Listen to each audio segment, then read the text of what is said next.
Welcome back to our series on advanced aircraft turbine modeling. In this episode, we're going straight to Python and look at how a turbofan engine is calculated in pyCycle. Let's dive in! 3, 2, 1, top. 3, 2, 1, half, the Flight Test Engineering channel. Let's start by first heading over to pyCycle's repository on Github and grabbing the high bypass turbofan example file that they have. Let's open the example cycles directory, and the file we want is this high bypass turbofan here. Okay. We can click on raw and copy everything. Okay, we can paste all the contents in here in this notebook. And now that we have all the contents, we can separate what we can here in a way that makes sense. So let's first move all of the imports to their own cell. And then let's move the HBTF to its own cell and so forth. Let me speed up the video here so that you don't get bored by looking at me cut and paste. Right, now let's go from top to bottom, doing a bit of a cleanup and seeing what each class is all about. Well, the imports are pretty standard, nothing special here, just the OpenMDAO and pyCycle stuff that is new. The first class that we see is HBTF, short for High Bypass Turbofan. It's built on top of pyCycle's cycle parent class, which is a template to initialize inputs, outputs, and nodes that will be then connected to form the desired engine flow path. So this is where we define the engine configuration and connect the flows. The viewer is just a function to print out values as we march through our design and off-design points. The next class is MPHBTF here. And we will define many of the design point internal values, but not the speed and altitude conditions themselves. Things like internal Mach numbers for the ducts, compressors, and turbines, and also bleed mass fractions and pressure losses along a few of the elements. This class also will define the initial off-design points and connects or transfers the engine characteristics calculated for the design to the off-design points, things like areas and compressor maps.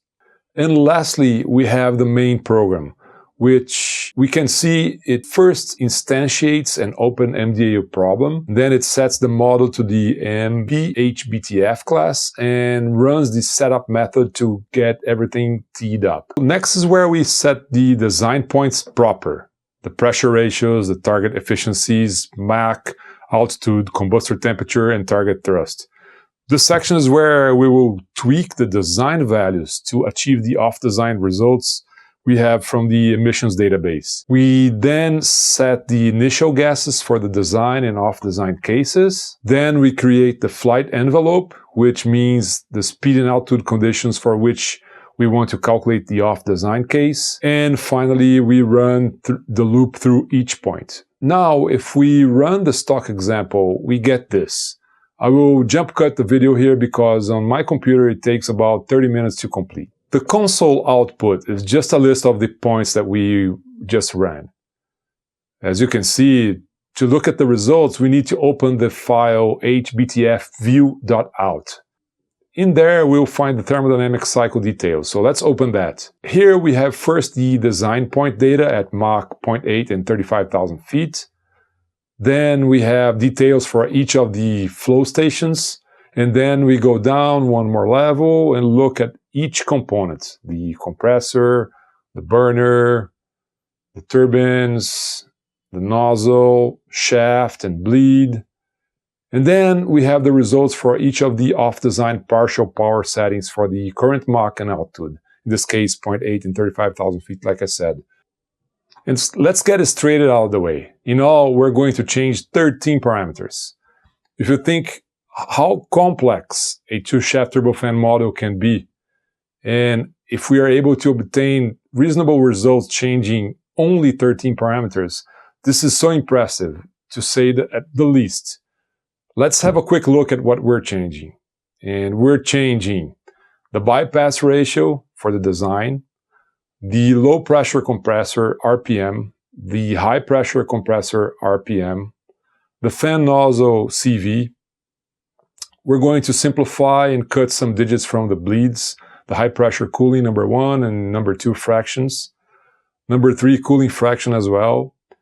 We're going to change the amount of power we take from the accessory gearbox, how many HPs, the off-design thrust target, of course, the off-design Mach number, the design low-pressure compressor pressure ratio, same thing for the high-pressure compressor pressure ratio, and finally, the most important and obvious is the design thrust. Those are the parameters we're going to change throughout. So let's walk through and change each one of them. Now, let's organize our notebook to be able to run the model and get the huge amount of data we want out. And here we need to make a few parentheses. Why are we doing this? What are we trying to achieve here? The goal is to have an engine model, aka an engine deck, which we can use in flight tests. And to do that, the model needs to be robust and be able to output the engine thrust and consumption at any valid airspeed and altitude and thrust setting. And yes, temperature as well, but we'll skip this for this moment, for now. And a typical use in flight tests would be to predict thrust when doing VMU testing, for example. This is required because that type of flight test requires you to test different thrust to weight ratios. And since you're not going to adjust the airplane mass at every test point, you adjust the thrust. So you need to know beforehand the value you want for N1 for that condition. Another use case could be to perform simulated high-risk maneuvers before the actual flight. For example, real engine cuts in highly dynamic maneuvers as VMCA. In this case, you would think that we would be able to run the model quickly, say at 10 Hertz. And yeah, engine dynamics are not that fast. And connect it to a 6 degrees of freedom airframe model and run the simulation, say at 100 Hertz. But in this case, we'll have a problem. As you'll see, pyCycle was not built for this type of application, and it takes a long time to run. Remember that it's trying to optimize a highly nonlinear system with many variables, and solving this takes a long time, even with a fast computer, because there's a ton of math going on and behind the scenes. So how do we get around this? Fortunately, this type of problem was solved some time ago when computers were expensive and slow. We create our own database of pre-run test points and interpolate between them. This is known as a lookup table model and is one of the ways that commercial simulators implement engine decks and other highly nonlinear things like CL variation with Mach numbers, for example. Of course, later on, we can also try to turn this into a neural network. And if there is interest, leave your comment and we'll see how it goes. We'll need to store all of the runs in some sort of data structure. And to make it simple, and also because we will see later that we're going to save our data to disk as we go, I have chosen to go with the CSV file. Let's add these imports to our notebook, CSV and our ISA module. Class HBTF is the same since the example engine has the same configuration as the CF34. Note that the number of stages on the compressor and turbine will be indirectly set when we set the pressure ratios later on. Class MPHBTF is where we'll set a few of the design values. First one is going to be the bypass ratio, where we're going to change from 5.105 to 4.48. And here we need to have a side discussion on how I arrived at these numbers. It took me a few runs to dial them in, but by trial and error, I targeted first the thrust at sea level and then the bypass ratio. So no big deal, but it does take a few runs. I'm sure there would be a way to set pyCycle to find these values by itself through optimization, but I just went the lazy way. So in this section, we'll change the low pressure compressor RPM from 4666.1 to 5439. And the high pressure compressor RPM from 14705.7 to 16216. The nozzle CV or bypass nozzle from 0.9939 to 0.9951. And we're going to simplify and cut some digits from the bleeds. First, the high pressure bleed 1 fraction, simplify to 0.05. The high pressure cooling bleed 2 fraction to simplify to 0.02. And the bleed 3 cooling fraction, this is going to be 0.067. And last on this section, we will change the amount of power we take from the accessory gearbox, the HP shaft HPX, from 250 HP down to 147 as we saw before. We now move to a few of the off-design points. These are not too important since later we will create a whole set of conditions. But let's set the off-design Mach numbers to 0.78 instead of 0.8. And then the off-design thrust targets from 5300 to 4800. And the full power and partial power off-design Mach numbers as well, again from 0.8 to 0.75. The function viewer is the same as we had before and is used to print out results as they are calculated. We will need a new function to log our results to disk. This is what logger does. We define PT with the partial power string to facilitate our life. Then we get the values we want to log, in this case Mach number, altitude, net thrust, Fn, gross thrust, Fg, ran drag, fan bypass ratio, overall pressure ratio, then low pressure turbine pressure ratio, the high pressure turbine pressure ratio, fuel air ratio, the power lever percent, the percent of max power, the thrust specific fuel consumption, the fuel flow, WF, and we store all of these numbers in a list called line props. Then we choose the static properties for the inlet flight conditions we want to log. And the station name is stored in variable st. Then we append this to the line props list that we had before. Next up, we list the engine stations we want to record data for. And we finally append each one to the line props list and return this list with all values. That's going to be our logger function. Next up, we want to define the flight envelope for our aircraft. At lower altitudes, before the VMO-MMO kink point, we are following the speed domain. To make it easier to understand, I'm going to split the speeds we want to calculate the deck for, depending on the altitude band. So the first band is going to be from 0 up to 8,000 feet. And I'm going to say that we calculate every 20 knots from 0 to, let's say, 320 knots indicated. We need to take care of an edge case here, which is 0 airspeed. It is not really suitable for numeric methods, and instead of 0, let's change this to 1 knot, which is equivalent. Then we go from 10,000 feet to 30,000 feet, and we can start at 80 knots, because below that we are stalled. So there is no point in calculating our deck for that. We can keep the 20 knots increment up to, let's say, 340 knots now. And above 30,000 feet, we need to follow the Mach domain. The kink point for the Embraer 190 is at 28,863 feet, where VMO equals 320 knots and MMO equals 0.82. In the Mach domain, we go from 0.2 to 0.9 Mach with 0.025 increments. Okay, now we move on to the altitudes we want. Here we can go in one big vector with all the altitudes. We start with sea level and one special altitude, which is 794 feet, which is the altitude we have data for from the CO2 database.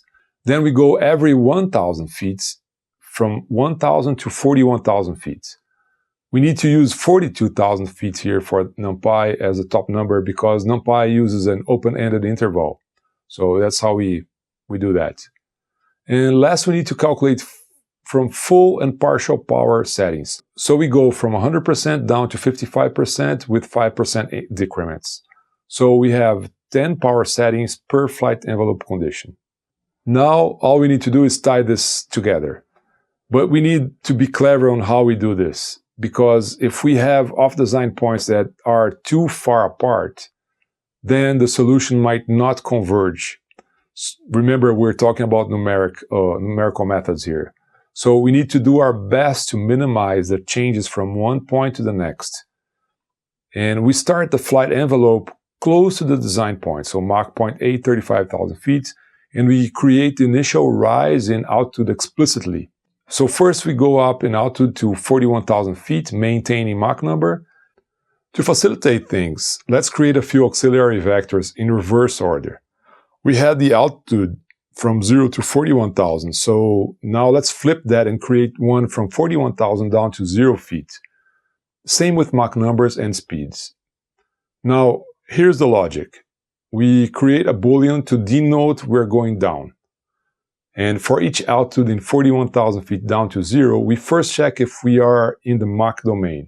If we are, we check if we're going down. And if we are, we add the flipped Mach numbers, and after adding all of them, we reverse the order for the next addition. Now we want to go up. So we flip the Boolean, and we use the vector with speeds going up next time.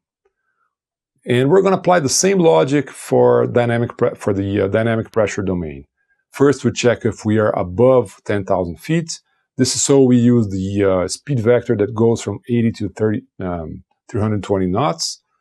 Except this time we need to calculate the Mach numbers for that altitude because pyCycle only deals with Mach. This is easy with our ISA library. Just call out the isa.vc2m function. With the speed and altitude, we get Mach back. And now we have a complete map of the flight envelope with 779 speed and altitude points. Oh, and we're going to compound that with the power settings. So actually, we're going to calculate 779 times 10 power settings. That's going to be 7,790 points in our table. We will skip this next cell for now and come back shortly. Hang on to that. We now come to the main code where we will actually run the model.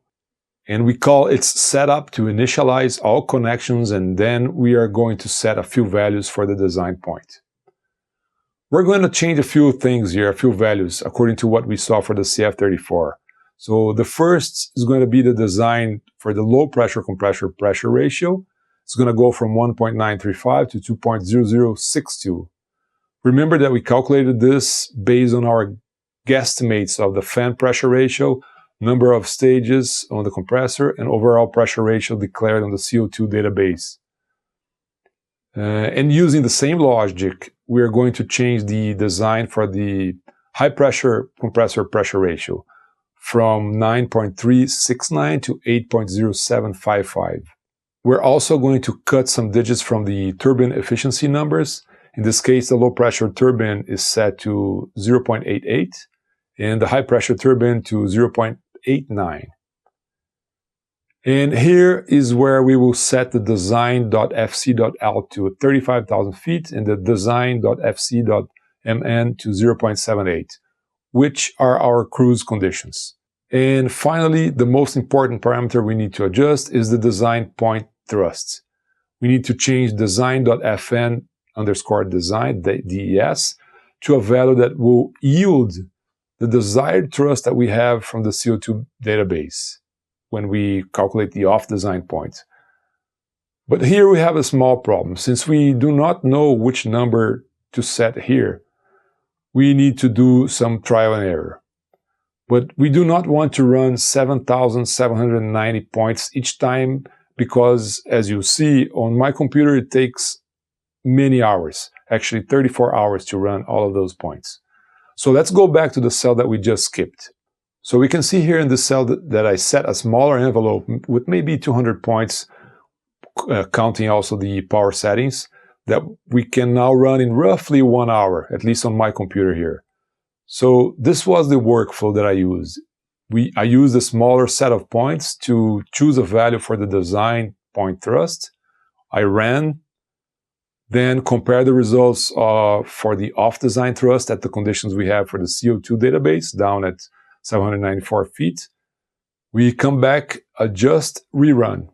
And in my case, I needed to do this cycle 4 times in total, which is not too bad. And I settled in 5,465 pounds of thrust. And we'll see the results shortly. Note that this cell is commented out, and I left it here just to make sure that you can see the workflow clearly. Moving on, the next part of the code just creates a column header for the data we want to log, altitude, Mach number, etc. Now, a good strategy is to save your work as you go, because suppose you're running an even more complicated engine and your computer loses power. If the results are all in memory, you have to start all over. So we will save it to disk as we go. So here you can see that we open 2 files.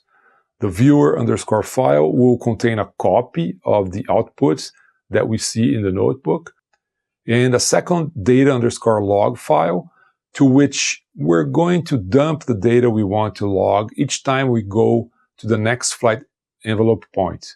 We kick it off by writing the header so we know which column is which. And now this is the main loop, which will iterate through each of the flight envelope points. The first time around, the code will first go through the process of finding the design point parameters. Then the loop will set the Mach number and altitude inlet conditions for the off design point. And for each of these Mach and altitude, there is an internal loop that cycles through all of the power settings. Remember, we have 10 in this case. Then it calls run model to calculate everything. And note that because the design point is not changing any time, the calculated engine is the same. So all we're changing is the off-design calculation points each time around these 2 loops. We collect the data for this run, append the data to disk, and at this stage, we are basically done.